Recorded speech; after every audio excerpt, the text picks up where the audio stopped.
Bun. Akhir-akhir ini pikiran saya terasa cukup berat. Baik, terima kasih Bunga sudah hadir hari ini. Pada kesempatan kali ini kita akan melakukan konseling individu. Nah, eh, saya sangat menghargai nih kamu sudah mengikuti konseling hari ini. Jadi, sebelum kita memulai pembahasan, saya izin menjelaskan terlebih dahulu nih. Kalau hari ini kita akan melakukan konseling individu yang merupakan eh, proses bantuan yang diberikan oleh konselor seperti saat ini saya dan dengan seorang klien yaitu kamu sendiri Bunga. Jadi dalam proses ini klien diberikan kesempatan nih untuk menceritakan berbagai pengalaman ataupun berbagai permasalahan yang ada pada diri kamu. Nah, pada pendekatan yang kita gunakan saat ini yaitu pendekatan person center counseling, yang dimana saya tidak akan langsung memberikan keputusan kepada kamu, tetapi sebaliknya saya akan mendampingi, mendengarkan, memahami apa yang sedang kamu rasakan dan membantu agar kamu ini dapat menemukan jawaban yang berasal dari diri kamu sendiri. Selebihnya ada tujuan konseling. Tujuan konseling ini untuk membantu individu untuk mengenali dirinya sendiri dan memahami permasalahan yang sedang dialami, dan juga untuk mengembangkan potensi yang dimilikinya serta menjadi pribadi yang lebih mandiri nih dalam menghadapi berbagai permasalahan kehidupan. Nah, selain tujuan tersebut, konseling juga memiliki berbagai manfaat. Melalui konseling ini, seseorang dapat mengenal dirinya sendiri nih, terus juga dapat mengekspresikan perasaannya secara aman, meningkatkan rasa percaya diri, memperoleh sudut pandang baru terhadap masalah yang akan dihadapinya, serta mengembangkan kemampuan dalam menyelesaikan masalahnya. Nah, sebelum kita melanjutkan nih, saya juga ingin menjelaskan beberapa asas pada konseling. Yang pertama itu ada asas kerahasiaan, di mana saat kamu konseling ke sini, cerita atau pengalaman yang kamu berikan kepada saya akan berusaha untuk menjaganya dan tidak menyebarluaskannya tanpa perizinan dari Bunga. Nah, yang kedua ada asas kesukarelaan, di mana kamu sukarela datang ke konseling hari ini. Nah, Ibu mau bertanya nih, apakah kamu sukarela untuk hari ini? Iya, Ibu. Oke, jadi yang ketiga ada asas keterbukaan. Saya berharap kamu bisa terbuka untuk menceritakan permasalahan kamu pada konseling hari ini. Keempat ada asas kenormatifan. Seluruh proses konseling hari ini akan tetap mengacu pada norma-norma agama, norma sosial, norma kesusilaan, serta ketentuan hukum yang berlaku. Dan yang terakhir ada asas kemandirian. Nah, asas kemandirian ini adalah tujuan dari akhir proses konseling, yang dimana seorang klien ini agar mampu mengambil keputusannya sendiri dan menyelesaikan permasalahannya berdasarkan yang diinginkan oleh seorang klien.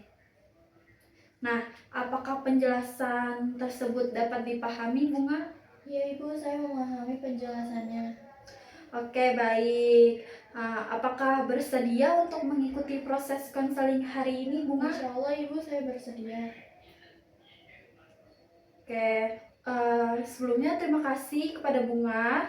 Selama proses berlangsung, di sini Bunga tidak ada jawaban yang benar ataupun salah. Jadi Bunga tidak perlu khawatir nih akan penilaian saya, karena di sini saya akan mendengarkan secara aktif kepada Bunga dan tidak menyalahkan cerita ataupun pengalaman yang Bunga berikan kepada saya.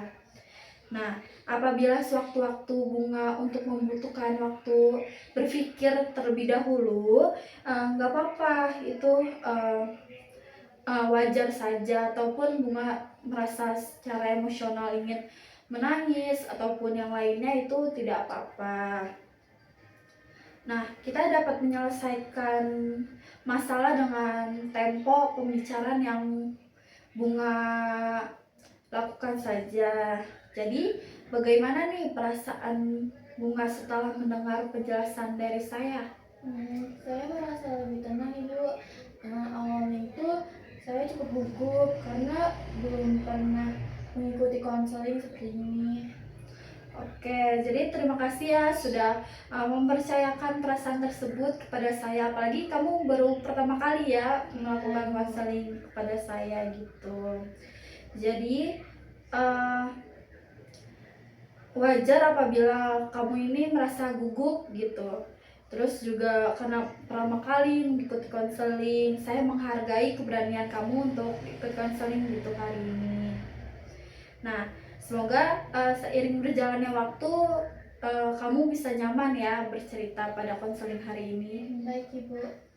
Oke, sebelum masuk pembahasan utama, saya ingin mengenal sedikit nih lebih dalam tentang diri kamu. Boleh diceritakan nggak mengenai diri kamu? Saya itu mahasiswa semester 4 Ibu. Nah, saat ini juga selain mengikuti perkuliahan, saya juga mengikuti aktif di dalam organisasi kampus. Beberapa bulan terakhir itu terasa semakin padat. Oke, jadi saat ini kamu memiliki tanggung jawab yang lebih dari satu gitu ya. Yang Iya. pertama perkuliahan, yang kedua jadwal organisasi kamu yang juga padat gitu. Ya Ibu, nih kadang saya juga merasa kewalahan membaginya. Jadi saya menangkap bahwa kamu aktivitas yang cukup padat ini mulai memberikan tekanan gitu ya terhadap kamu. Betul Ibu. Oke, jadi terima kasih ya sudah mulai terbuka menceritakan keadaan atau permasalahan kamu saat ini. Jadi kalau boleh Ibu tahu nih, apa yang membuat kamu akhirnya memutuskan untuk datang mengikuti konseling hari ini? Karena saya itu merasa bahwa sudah tidak tahu lagi harus bercerita kepada siapa. Akhir-akhir ini juga saya sering menangis sendiri tanpa alasan yang jelas. Terima kasih ya sudah mempercayakan kepada Ibu untuk kamu bercerita kepada saya. Ibu dapat merasakan bahwa keadaan yang kamu alami ini cukup melelahkan secara emosional bagi kamu. Iya Ibu. Oke, baik. Jadi saya siap mendengarkan lebih lanjut nih cerita kamu. Kita akan mencoba mencari dan memahami bersama apa yang sedang kamu rasakan, terus juga apa yang kamu alami saat ini tanpa terburu-buru nih. Tuh, jadi setelah itu baru kita atau kamu nih mencari solusinya. Yang terpenting saat ini memahami terlebih dahulu apa yang kamu rasakan. Tuh.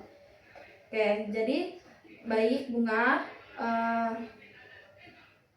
Sebelumnya terima kasih nih atas keterbukaan yang kamu berikan sejak awal. Saya menghargai keberanian kamu sudah berani mencerita kepada saya. Sebelum kita melanjutkan lebih jauh, saya ingin memastikan kembali bahwa kamu merasa cukup nyaman untuk melanjutkan sesi konseling ini. Bagaimana perasaan kamu saat ini? Saya merasa lebih nyaman dibandingkan ketika pertama kali masuk ke ruangan ini, Ibu. Kayaknya saya juga merasa gugup, tetapi setelah Ibu menjelaskan semuanya, saya merasa lebih tenang. Saya senang sekali mendengar cerita kamu, dan penjelasan kamu. Jadi rasa nyaman ini kan merupakan hal yang penting ya dalam proses konseling, karena dengan begitu kamu dapat lebih terbuka dan leluasa untuk menyampaikan apa yang sedang kamu rasakan. Kalau begitu, kita akan mulai membahas nih hal yang sedang menjadi beban pikiran kamu. Silakan ceritakan dari manapun yang kamu ingin memulainya. Saya akan mendengarkan. Sebenarnya saya juga bingung Ibu harus mulai dari mana. Rasanya semuanya itu tercampur menjadi satu. Oke, nggak apa-apa Bunga. Jadi tidak perlu terburu-buru nih Bunga menjelaskan dan menceritakan kepada saya.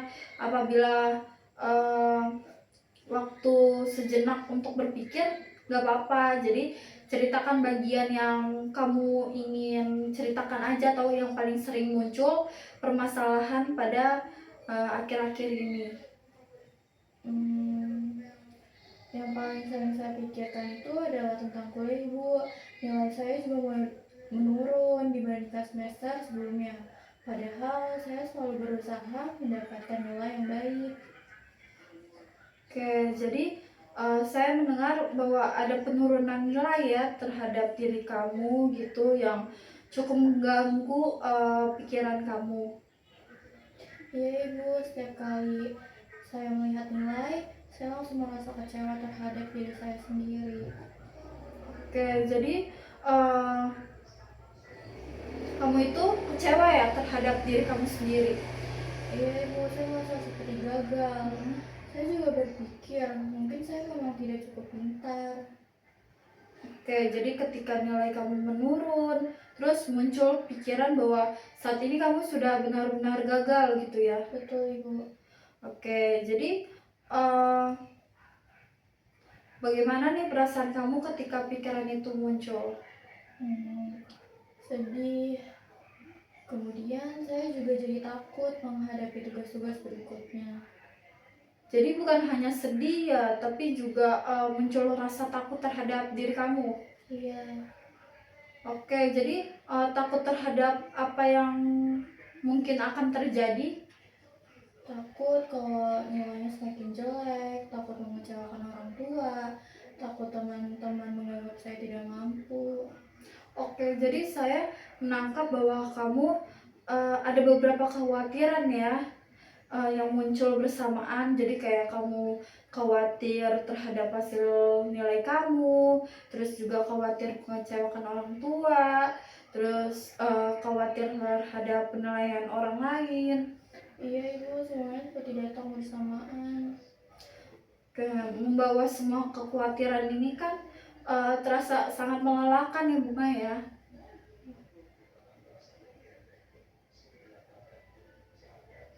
Oke, sejak kapan nih kamu mulai merasakan hal tersebut?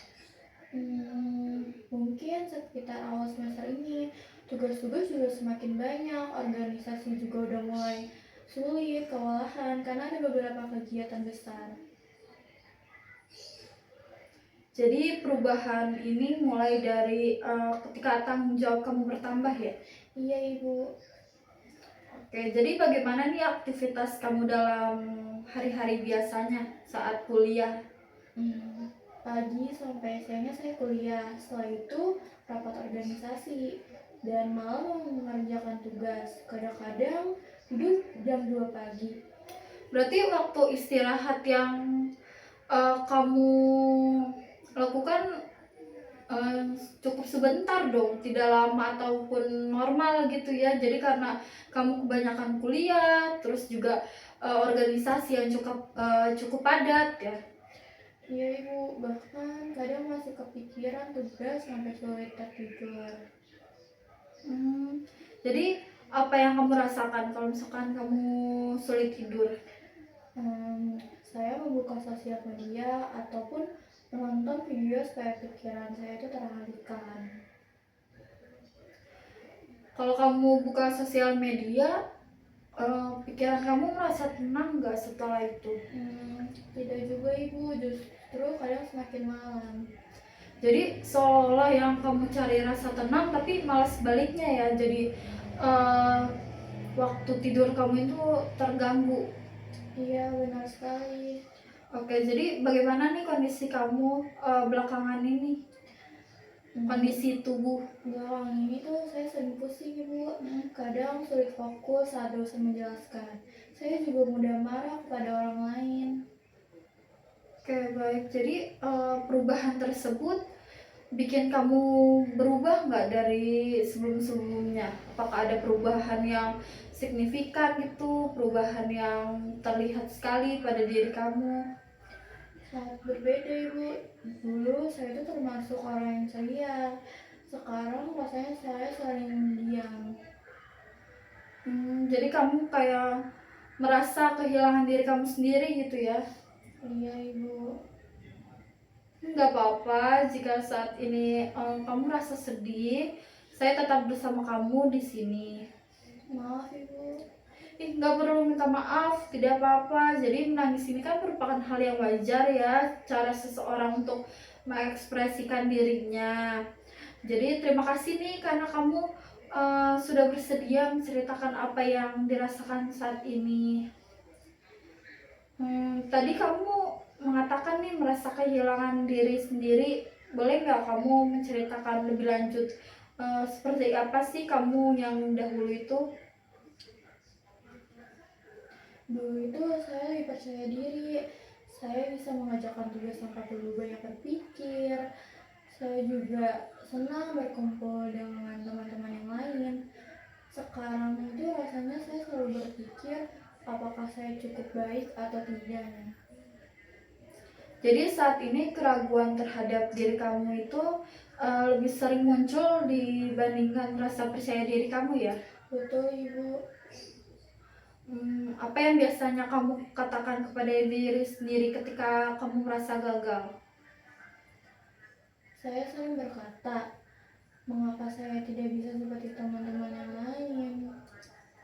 Di sini kamu sering membandingkan diri dengan orang lain ya? Iya, Oke, jadi bagaimana nih perasaan kamu setelah membandingkan diri dengan orang lain? saya tuh semakin terasa tidak berharga Ibu. Oke, jadi di sini saya mendengar bahwa setiap kali kamu membandingkan diri dengan orang lain, perasaan yang muncul itu justru semakin menyakitkan ya untuk diri kamu. Iya Ibu. Oke, terima kasih karena kamu sudah sangat terbuka hari ini. Saya dapat melihat bahwa di balik semua tekanan yang kamu rasakan, sebenarnya kamu adalah pribadi yang memiliki keinginan kuat nih untuk melakukan hal yang terbaik dan positif. Namun keinginan yang kamu tercapai atau ingin kamu lakukan perlahan berubah menjadi beban yang membuat kamu ini merasa menyalahkan diri sendiri. Saya baru menyadari hal itu Ibu. Oke, jadi Bunga, tadi kamu menyatakan bahwa akhir-akhir ini Bunga merasa sering tidak berharga karena terus membandingkan diri dengan orang lain. Saya ingin memahami hal tersebut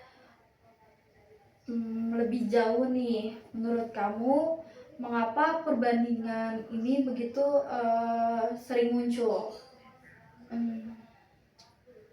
Saya merasa teman-teman saya terlihat mampu melakukan semuanya dengan baik. Mereka juga aktif dalam organisasi, nilainya bagus, bahkan masih punya waktu untuk berkumpul ataupun istirahat. Sedangkan saya merasa selalu tertinggal. Jadi ketika melihat orang lain ini berhasil dan memiliki segalanya, kamu merasa tertinggal dan mulai merasa diri kamu kurang mampu untuk menjalankannya ya? Iya Ibu, padahal saya tahu belum tentu kehidupan mereka benar-benar seperti yang saya lihat, tapi tetap saja pemikiran itu sering muncul. Jadi kamu menyadari bahwa apa yang kamu lakukan ini tidak tentu benar ya. Jadi apa yang kamu lihat itu belum tentu menggambarkan keadaan yang sebenarnya terjadi. Namun perasaan itu kan tidak mampu tidak mampu hilang begitu saja gitu ya. Tetap hadir di kamu untuk membandingkan diri kamu dengan orang lain. Betul, Bu. Oke, jadi bagaimana nih biasanya kamu memperlakukan diri kamu sendiri ketika merasa tidak mampu? Saya sebelum menyalahkan diri saya sendiri, saya mengatakan bahwa saya kurang rajin, kurang pintar, bahkan kadang berpikir saya itu tidak perlu mendapatkan hasil yang baik. Di sini saya mendengar bahwa kata-kata yang kamu berikan kepada diri sendiri itu cukup keras ya. Iya, Bu. Saya juga baru sadar ternyata saya sering berbicara itu kepada diri saya sendiri. Iya, jadi ketika kamu mendengar kembali kata-kata tersebut, bagaimana nih perasaan kamu sekarang? Sedih, Bu. Rasanya saya terlalu keras kepada diri saya sendiri. Saya dapat merasakan kesedihan itu, seolah-olah selama ini kamu terus menuntut diri kamu untuk lebih baik gitu ya. Iya, saya memang selalu ingin hasil yang terbaik buat saya sendiri. Apa yang terjadi ini menurut kamu apabila hal yang diperoleh tidak sesuai dengan yang kamu inginkan? Saya merasa gagal, Ibu. Apakah satu kegagalan itu yang kamu rasakan cukup merasa kamu gagal semuanya? Saya dipikir-pikir, tidak juga, Ibu. Jadi apa yang membuat kamu mengatakan demikian? Karena sebenarnya saya pernah berhasil melewati banyak hal. Saya juga pernah mendapatkan nilai yang baik. Hanya saja belakangan ini saya lebih fokus melihat kekurangan saya sendiri. Jadi selama ini perhatian yang kamu berikan ini lebih tertuju pada hal-hal yang belum berhasil dibandingkan hal-hal yang sudah berhasil ya? Iya, Bu. Saya hampir tidak pernah menghargai usaha saya sendiri. Jadi bagaimana nih perasaan kamu ketika menyadari hal tersebut? Saya merasa mungkin saya memang terlalu memaksakan diri sendiri. Oke, jadi terima kasih karena kamu sudah mampu mengenali hal itu. Tidak mudah menyadari bahwa diri sendiri yang kamu rasakan itu malah menjadi sumber terberat gitu bagi kamu. Jadi kalau boleh Ibu tahu nih, apa yang sebenarnya paling kamu inginkan dalam menjalani perkuliahan? Saya ingin belajar dengan tenang. Saya ingin menikmati prosesnya, bukan hanya mengajar nilainya saja. Jadi kamu ingin menikmati proses belajar pada perkuliahan ya? Iya, Bu, dulu saya seperti itu. Sekarang saya hanya mengejar hasilnya saja.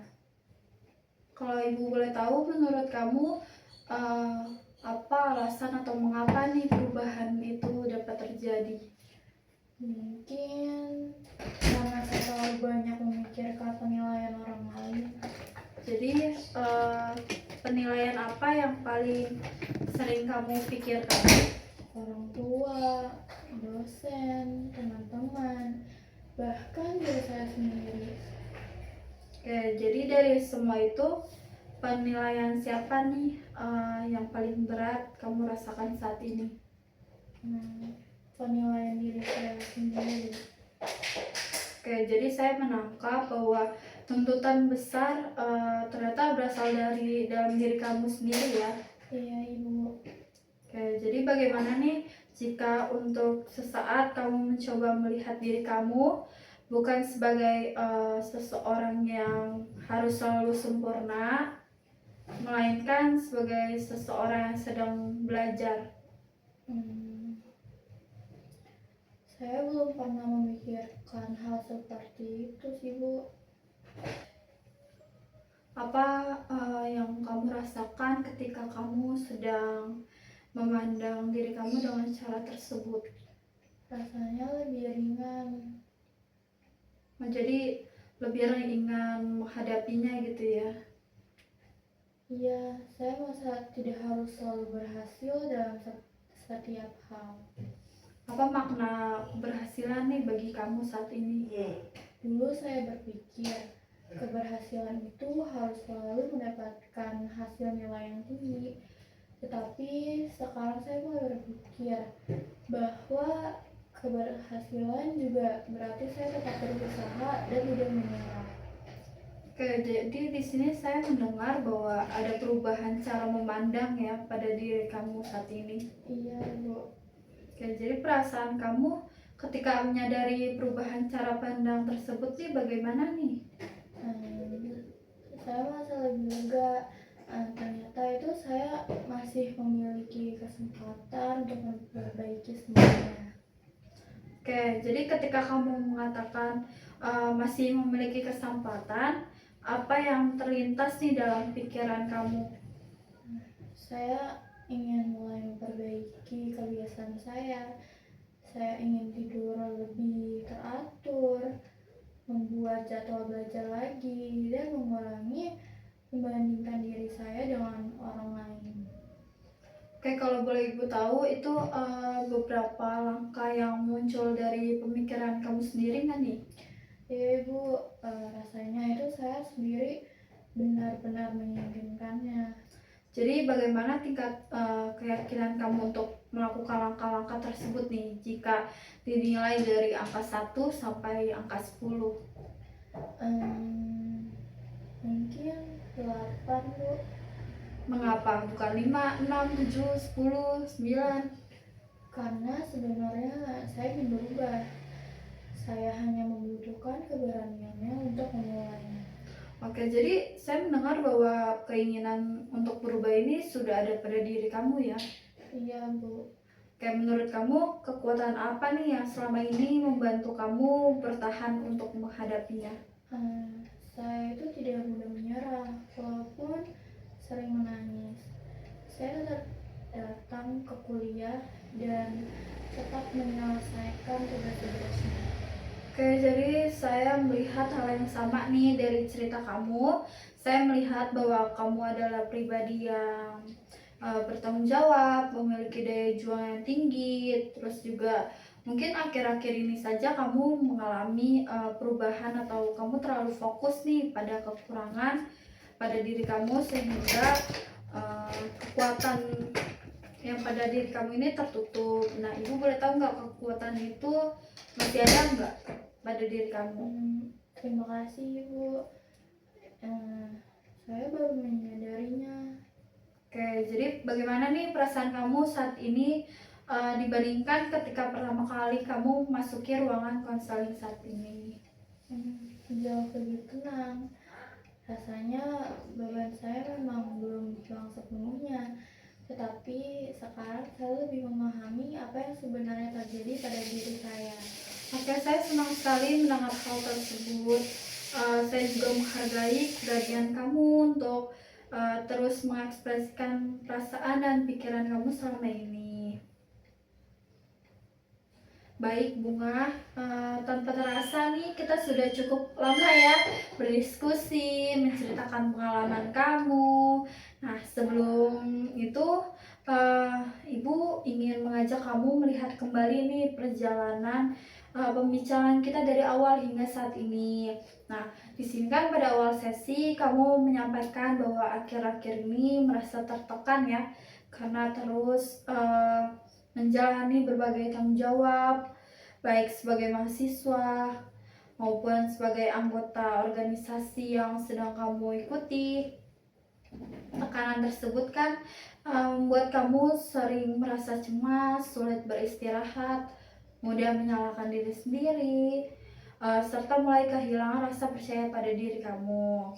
Selama proses konseling, kamu juga menyadari bahwa beban terbesar yang dirasakan saat ini bukan hanya berasal dari tugas kuliah ataupun organisasi, tetapi juga dari tuntutan yang kamu berikan kepada diri sendiri.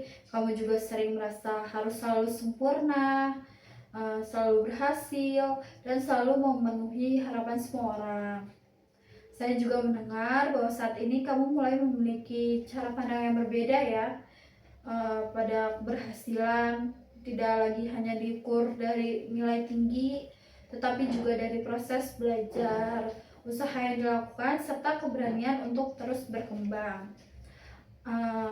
Ibu mau nanya, rangkuman yang Ibu berikan ini sudah sesuai belum dengan apa yang kamu rasakan? Iya Bu, saya merasa rangkuman itu sesuai dengan apa yang saya rasakan. Bahkan saya baru benar-benar menyadari beberapa hal setelah mendengarkan kembali penjelasan yang Ibu sebutkan. Oke, terima kasih Bunga. Saya menghargai keterbukaan dan kejujuran kamu selama proses konseling berlangsung. Kalau boleh Ibu bertanya, apa nih hal yang paling berkesan atau paling bermakna yang kamu peroleh dari sesi konseling hari ini? Yang paling saya rasakan itu adalah saya ternyata terlalu keras terhadap diri saya sendiri. Selama ini saya tuh fokus pada kekurangan saya sendiri dan hampir tidak pernah menghargai usaha yang saya lakukan. Oh, saya mendengar bahwa kesadaran tersebut menjadi sesuatu yang sangat berarti ya bagi kamu. Iya Bu, saya merasa lebih memahami diri saya dibandingkan sebelumnya. Bagaimana nih perasaan kamu setelah memahami saat ini? Saya merasa lebih tenang. Beban saya memang belum langsung hilang sepenuhnya, tetapi sekarang saya tahu apa yang perlu saya ubah. Saya senang sekali kamu sudah memahami apa yang sedang kamu hadapi ataupun yang mulai menemukan pemahaman baru nih mengenai diri kamu sendiri.